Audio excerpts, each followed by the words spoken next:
亲子平台做了一个父母的旅程调查，很多人都在成为父母后才开始明白，哎，原来当父母真的不容易，是啊很辛苦。那这个平台呢，就是想透过这些调查来了解这些旅途上父母的状况。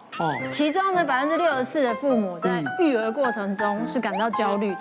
这些焦虑来源平均有几名？几大重点。第4名是健康问题，一定的啊，担心。对，这个从还没有生怀胎就紧张，对，在肚子里就在担心。第3名3C 网络使用，现在你看看，3岁小孩子就靠网络养，每天看那个，然后唱那些看歌， iPad 养，对，我已经焦虑到我儿子只要碰手机，我就开始焦虑，对，真的，就整个火就要来。第2名是亲子沟通，这也很难。荣登第1名的更难，就是我们的情绪控制。真的，时代不一样，为什么现在小孩子的情绪跟以前那个小孩子大环境都不一样？我真的觉得3C 影响很大。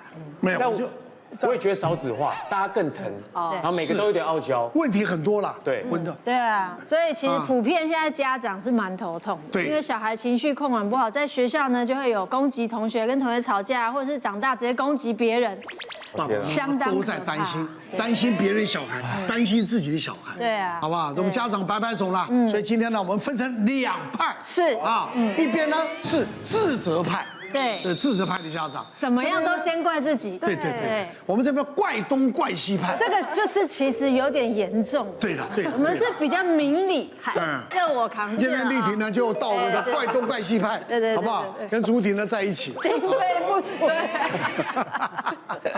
好了，我们先来看看第一个问题哈。你看，现在小孩子异常难发现，调皮生病只有一线之隔啊。那个小孩子身体不舒服呢，就医的程度很难拿捏。哦，这个很难过哎。真的，其实而且我是生女儿嘛，但因为女生就有很多妇科的病，然后像比如说台湾偏潮湿，所以像我老婆以前就是很常发生尿道炎之类的。那比如说女儿一生出来之后，其实我当时也不太了解说。这么小就会有妇科的病吗？我其实没有太在意这件事，所以比如说以前他基本上他喝完奶，想说啊配方奶喝完那水量已经够了，我也没有特别再去教他再多喝水，对，然后或者这么小也不会去补充蔓越莓嘛，不会去做这事，然后更别想说我后来搬去林口，其实林口的湿度也算蛮湿的，对，但我就没有意识到这件事，然后甚至到他后来开始有意识，他想尿尿的时候，他手不自觉会去摸，那小朋友手上其实随时都有很多细菌，对，然后才2岁多他就尿道炎，哇，尿不出来，痛到不行，然后哭到那种很用力想尿出来都尿不出来，然后才意识到说天哪，我有多失责，是，对，然后就后来大家就不能怪你了，没有，可是因为我会觉得说。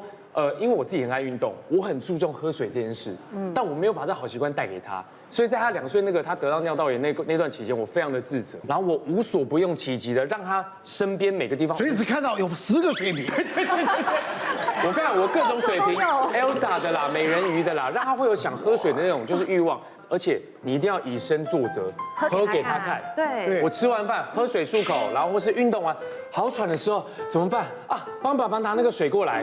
我家陪我运动的时候，叫他帮我拿水，然后那你自己喝。他说对，好热哦，我也要喝。睡觉的时候我会放那种最方便的吸管杯，然后夏天给人加1个冰块，让他觉得凉凉的，放他床边，而且随时可以拿到的。你的方法用错了啊！你要给他一点点颜色，一点点味道。哦，我那个小外孙呢，我告诉你哦，他呢很喜欢柠檬。我们就会要加一些小块柠檬片。这么特别的小孩，好喜欢酸的，真的。对，然后他就很喜欢喝水，对，你知道吗？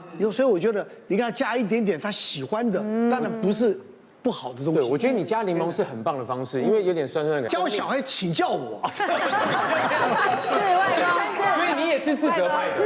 不是，我不是自责派，我是照顾派，根本没有这一派。哦，来，我想那个照顾过程一定都难免有一些小朋友不舒服、很自责的情形啦。那像这样跟大家分享一个故事，就是我有一个学长，他本身其实他也是一个医生，那他自己也开诊所，不过他是成人科啦，成人科，他小孩子一开始都给我照顾。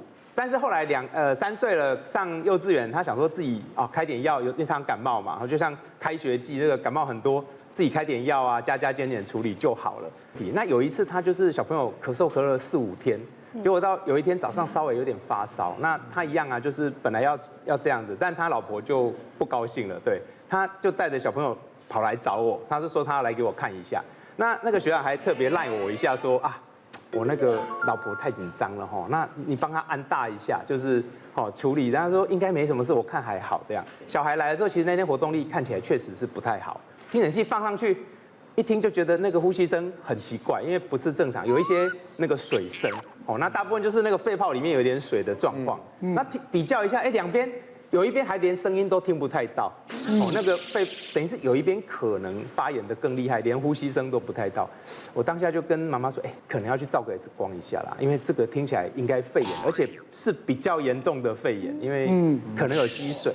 对，那我还请他赶快先处理，之后我就也赖一下学长说，他这次好像太太是对的，这次好像是有需要住院的状况。就他果然去照了一下，左边的肺部整个都白掉了，整个都白掉了。那当场住院，本来是说因为那个肺部有积水，差一点还要插那个胸管引流，但是因为还好孩子看起来活动力稍微还可以接受，所以后来用一些物理治疗的方式，再加上抗生素施打以后，他有慢慢恢复啦。不然本来是说要插个管子住加护病房这样。对，所以跟大家讲就是遇到小朋友的状况，尤其18岁以下，还是尽量能够找专业儿科医师。对，那小朋友其实因为就医的部分，其实到底什么时候需要就医，我想也是各位家长都是非常困扰。一般我简单讲就是，如果这个情形跟他以前感冒感觉上不太一样，不管是爸爸或妈妈，有一个人觉得有一点状况了如果2个人都觉得怪怪，那不用讲，那一定是就医啦。如果他今天最常见的咳嗽、发烧、肚子痛、呕吐，如果他今天咳嗽是伴随会呼吸会喘，或者是看起来他呼吸是急促，就是胸口会这个起伏很大，而且已经没在发烧平稳的时候还是这样，那可能就要小心，这个可能有一点状况。那第二个就是发烧什么时候是要赶快就医，因为有时候发烧1天2天观察活动力，那是什么呢？退烧以后的活动力，已经退完烧，温度正常，他看起来还是没有活力。其实小孩不太会装说发烧不舒服啦，大部分他可以玩，他都玩得稀里哗啦。对，有时候40度还是照样玩，所以看起来活力不好，退完烧的这个就要当下还是要小心一点，尤其是婴儿更不会骗你，他随时吃不下啦，活力不好都是。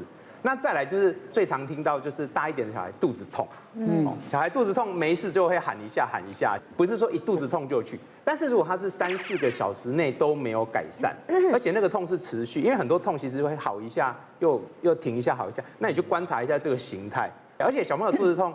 通常真的痛的他也没办法好好看电视，或是玩3C啦。大概痛起来，他大概就是剩1只手，因为1只手要抱肚子，或是蜷曲在那里，这种就要小心。那呕吐也是一个大家都要特别小心，因为呕吐有非常多重要危险的疾病会呕吐。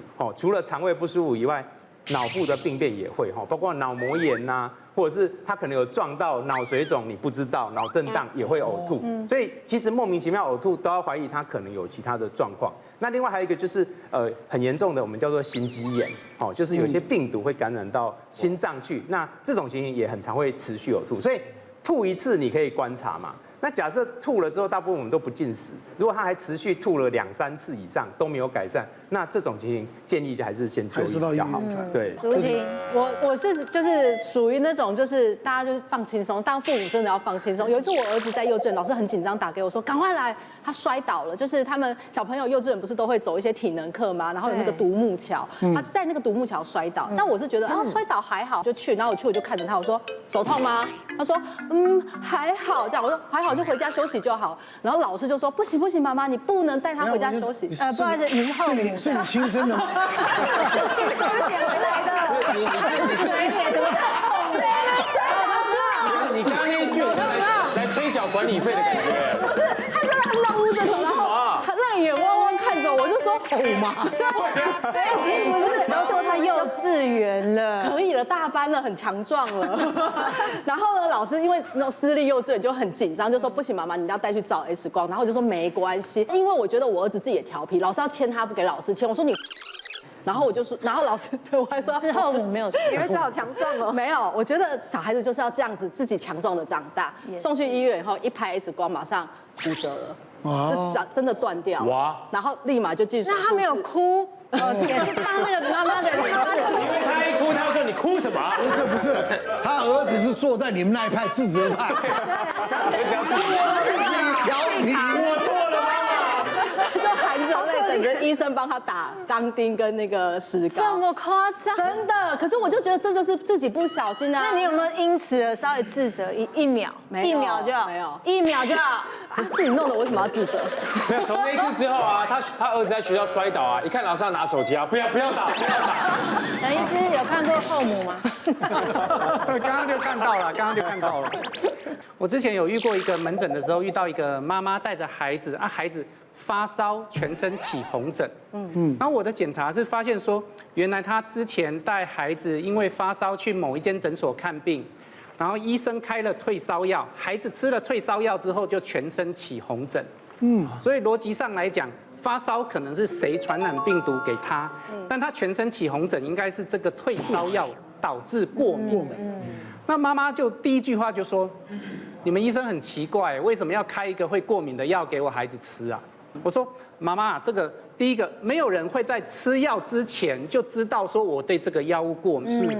那我们当医生也不会故意开一个容易过敏的药给这个孩子吃啦。所以我跟妈妈说，妈妈不用担心，这个幸好这样子的药物过敏反应，我们用某些药物，甚至于时间过去就可以改善。然后妈妈还是很生气，就说你们当医生的真的要有医德啊！如果知道这个药容易过敏，你就连开都不应该要开啊。那我就想说稍微转移一下他的焦点，我说妈妈，如果你真的要怪，你应该要怪说谁害他发烧的。你那如果没有发烧，你开始撇清了，我根本那个医生就不会开这个药物容易过敏的给他。那妈妈说不对，你们如果只要有经验的人知道这个药容易过敏，你连开都不应该要开啊。所以我后来就想说，好了，我的目标就是把你的孩子疹子消退了，把你的孩子温度稳定了，你应该就没事了。结果他出去之后跟柜台说他要申请诊断证明书，我觉得他是一副杀气腾腾。之后还要去找之前的医生算账的那种感觉，可怕哦！忽然觉得朱婷挺好的，是不是？真的，当后母也没有不好。我们叫所有的妈妈来跟朱婷学习啊！真的，明理。别忘了订阅我们的 YouTube 频道，并按下小铃铛看我们最新的影片。如果想要收看更精彩的内容，记得选旁边的影片哦。